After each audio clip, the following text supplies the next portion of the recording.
കർത്താവിന്റെ നാമം വാഴ്ത്തപ്പെടുമാറാകട്ടെ. ഏവർക്കും പ്രഭാത വന്ദനങ്ങൾ. നാം ദൈവജനത്തിന്റെ ആഴമേറിയ സത്യങ്ങൾ തുടർമാനമായി പഠിച്ചുകൊണ്ടിരിക്കുകയാണ്. സത്യമറിയുകയും സത്യം നിങ്ങളെ സ്വതന്ത്രരാക്കുകയും ചെയ്യും എന്ന് വചനം പറയുന്നു. ഈ സ്വാതന്ത്ര്യം ആത്മാവിന്റെ സ്വാതന്ത്ര്യമാണ്. അത് നിങ്ങളെ ക്രിസ്തുവിൽ വീണ്ടും ശക്തരാക്കുന്നു, ജീവിതത്തെ നവീകരിക്കുന്നു, ആത്മീയ അനുഭവങ്ങളിൽ ഉണർവുകളെ പ്രദാനം ചെയ്യുന്നു. നാം പഠിച്ച നീതീകരണം എന്ന സബ്ജക്ട് ധാരാളം പ്രിയമുള്ളവർക്ക് പ്രയോജനകരമായി തീർന്നു എന്ന് അറിയുവാൻ കഴിഞ്ഞതിൽ സന്തോഷമുണ്ട്. ഇന്ന് നാം വീണ്ടും പഠിക്കുന്നത് വിശുദ്ധീകരണം അല്ലെങ്കിൽ സാങ്ക്ടിഫിക്കേഷൻ. ഈ പദം നാം പഠിക്കുമ്പോൾ വിശുദ്ധീകരണത്തിന്റെ അർത്ഥം, വിശുദ്ധീകരണവും വേർപാടും, എന്തെല്ലാം കാര്യങ്ങൾ വിശുദ്ധീകരണത്തിൽ ഉൾപ്പെടുന്നു, വിശുദ്ധീകരണത്തിന് വേണ്ടിയുള്ള ദൈവിക മാർഗങ്ങൾ, വിശുദ്ധീകരണത്തിന്റെ ഫലം, എങ്ങനെ നമുക്ക് വിശുദ്ധിയിൽ തുടരാൻ കഴിയും എന്നുള്ള കാര്യങ്ങളൊക്കെ വീണ്ടും നാം വിചിന്തനം ചെയ്യുന്നത് നമ്മുടെ ഡേ ടു ഡേ ക്രിസ്ത്യൻ ലൈഫിൽ ഏറ്റവും അനുഗ്രഹമായി തീരും. പ്രായോഗികമായ ക്രിസ്തീയ ജീവിതം അവിടെ നാം വിജയിക്കുവാൻ ഈ പഠന പരമ്പര നമ്മെ സഹായിക്കും. പലർക്കും വിശുദ്ധീകരണം എന്ന് കേൾക്കുമ്പോൾ ഒരു ഭാരവും അപ്പോൾ തന്നെ ഒരു വേദനയും, അതോടൊപ്പം തന്നെ ചെയ്യാൻ കഴിയാത്ത എന്തോ ഒരു മുഖം എന്ന പോലെ അടിച്ചേൽപ്പിക്കുന്ന,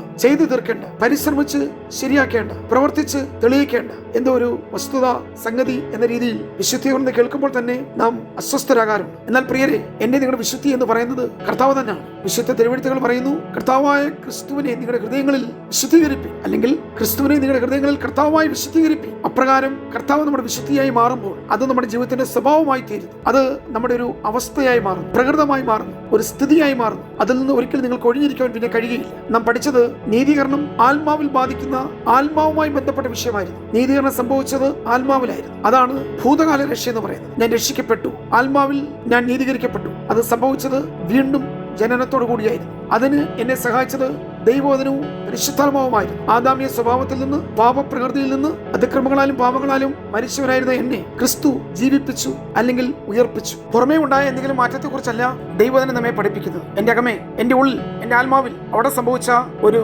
രൂപാന്തരം, അതിനെ പുതുജനനം, പുതിയ സൃഷ്ടി, വീണ്ടും ജനനം, പുതിയ മനുഷ്യനാകുക, പഴയത് കഴിഞ്ഞുപോയി, പഴയ മനുഷ്യന്റെ മരണം, പാപപ്രകൃതിയെ ഉരിഞ്ഞുകളയുക എന്നിത്യാദി നമുക്ക് ഈ ക്രമങ്ങളിൽ മനസ്സിലാക്കാൻ കഴിയും. അതുകൊണ്ട് നീതീകരണം എന്ന തുടക്കത്തോടു കൂടി ദൈവിക പദ്ധതികൾ അവസാനിക്കുന്നില്ല.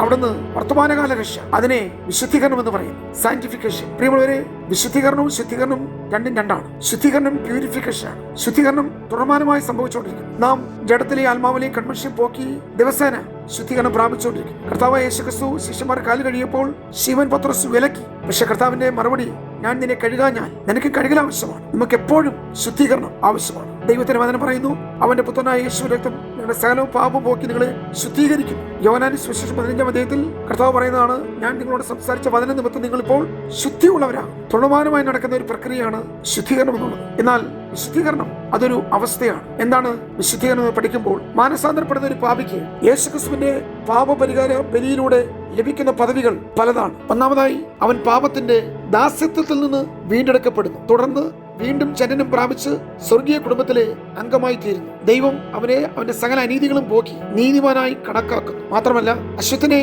വേർതിരിച്ച് ഒരു വിശുദ്ധനായി അംഗീകരിക്കുന്നു. അതുകൊണ്ട് വിശുദ്ധീകരണവും രക്ഷയുടെ ഒരു ഭാഗമാണ്. രക്ഷിക്കപ്പെട്ടു, രക്ഷിക്കപ്പെട്ടുകൊണ്ടേയിരിക്കുന്നു, രക്ഷിക്കപ്പെടും. ഈ രക്ഷിക്കപ്പെട്ടുകൊണ്ടേയിരിക്കുന്നു എന്നുള്ളതിനെ വർത്തമാനകാല രക്ഷ എന്ന് പറയുന്നു. അത് സംഭവിക്കുന്നത് പ്രാണനിലാണ്, ജീവനിലാണ്. നിങ്ങളുടെ മനസ്സുമായി ബന്ധപ്പെട്ട് മനസ്സ് പുതുക്കി രൂപാന്തരപ്പെടുന്നു. ഇന്നലകളിൽ ഉണ്ടായ മാനസാന്തരത്തെ കുറിച്ചോ അല്ലെങ്കിൽ മുൻകാലങ്ങളിൽ നിങ്ങൾക്ക് സംഭവിച്ച രൂപാന്തരത്തെ കുറിച്ചല്ല. അത് എപ്പോഴും എന്നും സംഭവിക്കുന്ന ഒരു പ്രക്രിയയാണ്. കാരണം വിശുദ്ധീകരണം ദൈവിക പദ്ധതിയാണ്. നാം ചിന്തിച്ചു കഴിഞ്ഞു. അവിടെ 3 തരത്തിൽ നമുക്കതിനെ കാണുവാൻ കഴിയും. 1, സ്ഥാനീയ വിശുദ്ധീകരണം, പൊസിഷണൽ സാങ്ക്ടിഫിക്കേഷൻ. 2, പുരോഗമനപരമായിട്ടുള്ള വിശുദ്ധീകരണം അല്ലെങ്കിൽ വിശുദ്ധീകരണത്തിന്റെ പുരോഗതി, പ്രോഗ്രസീവ് സാങ്ക്ടിഫിക്കേഷൻ. 3, പെർഫെക്ഷണൽ സാങ്ക്ടിഫിക്കേഷൻ, വിശുദ്ധീകരണത്തിന്റെ പരിപൂർണത. അതിലേക്ക് നാം എത്തും. സ്ഥാനീയ വിശുദ്ധീകരണം, വിശുദ്ധീകരണത്തിന്റെ പുരോഗതി, വിശുദ്ധീകരണത്തിന്റെ പൂർണ്ണത. അവിടെയാണ് പ്രിയമുള്ളവരെ എപ്പോഴും ഒരു വിശുദ്ധൻ തന്റെ വിശുദ്ധിയിൽ നിലനിൽക്കുവാൻ, ക്രിസ്തുവിനെ അവന്റെ ജീവിതത്തിന്റെ രാജാവായി, കർത്താവായി, ലോർഡ്, ദൈവമായി അംഗീകരിച്ച് ക്രിസ്തു നിങ്ങളുടെ ജീവിതത്തിന്റെ കർത്തൃത്വം ഏറ്റെടുക്കുമ്പോൾ, നിങ്ങളുടെ ജീവിതത്തിൽ കൂടി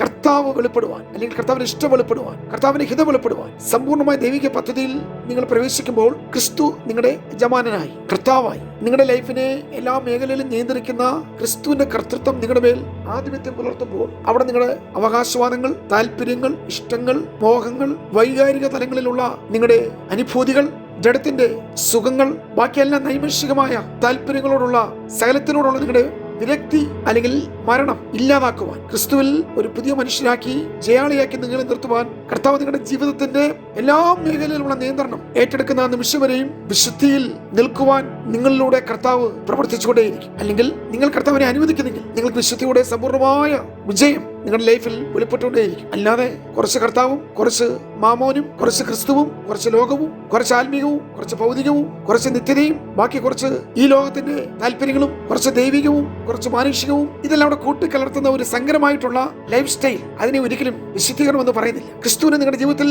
മുഴുവനായി എല്ലാ മേഖലയിലും നിങ്ങളുടെ കണ്ണിൽ കൂടി കർത്താവ് കാണുന്ന പോലെ കാണുവാൻ, ചെവിയിൽ കൂടി കർത്താവ് കേൾക്കുന്ന പോലെ കേൾക്കുവാൻ, നിങ്ങളുടെ സ്പർശനത്തിൽ കൂടി, വിചാര വികാരങ്ങളിൽ കൂടി, തീരുമാനങ്ങളിൽ കൂടി, ചിന്തകളിൽ കൂടി നിങ്ങളുടെ ആളത്വം പൂർണ്ണമായി കർത്താവിന് വിധേയപ്പെടുന്നെങ്കിൽ നിങ്ങളിലൂടെ ക്രിസ്തു വെളിപ്പെടും. അവിടെ നിങ്ങളുടെ വിശുദ്ധീകരണം സമ്പൂർണ്ണമാകും. പ്രയത്നവും അധ്വാനവും പരിശ്രമവും ശരിയായിക്കൊള്ളാം എന്നുള്ള നമ്മുടെ ആഗ്രഹവും നാളെ ശരിയാകുമെന്നുള്ള ആശയും ഈ പഴയ മനുഷ്യനെ എങ്ങനെയെങ്കിലും പുറംചട്ടി അണിയിച്ച് മറ്റു പല ആവരണങ്ങൾ അണിയിച്ച് അഭിനയിച്ച് തീർക്കാവുന്നല്ലാതെ ദൈവത്തിന്റെ വിശുദ്ധിയിൽ നിങ്ങൾക്ക് ഒരിക്കലും തുടരുവാൻ കഴിയത്തില്ല. അതൊരു ദാനമാണ്. ക്രിസ്തുവിനെ അനുവദിക്കുകയാണ്. അതൊരിക്കലും പ്രിയമുള്ളവരെ വസ്ത്രമല്ല, അത് ഒരിക്കലും തീരുമാനങ്ങളല്ല, അതൊരിക്കലും നിങ്ങൾ എടുക്കുന്ന എന്തെങ്കിലും പ്രഖ്യാപനങ്ങളല്ല. അത് ക്രിസ്തുവിനെ നിങ്ങളുടെ ജീവിതത്തിലേക്ക് മുഴുവനായി അനുവദിക്കുക. അവിടെ നിങ്ങളുടെ ഇഷ്ടങ്ങളും അഭിലാഷങ്ങളും താല്പര്യങ്ങളും മുൻഗണനകളും എല്ലാം ഇല്ലാതായിട്ട് യോഹന്നാൻ പറയുന്ന പോലെ അവനോ വളരണം, ഞാനോ കുറയണം. ക്രിസ്തു എന്നിൽ വളരുന്നിടത്ത് മാത്രമേ ഈ ഞാൻ കുറയുകയുള്ളൂ. അവിടെ നിങ്ങളിലൂടെ ലോകം കാണുന്നത് കർത്താവിനെയാണ്. അതാണ് നിങ്ങളുടെ സാക്ഷ്യം, അതാണ് നിങ്ങൾ അർപ്പിക്കുന്ന ആരാധന, അതാണ് നിങ്ങളുടെ ജീവിതം. അതിനെയാണ്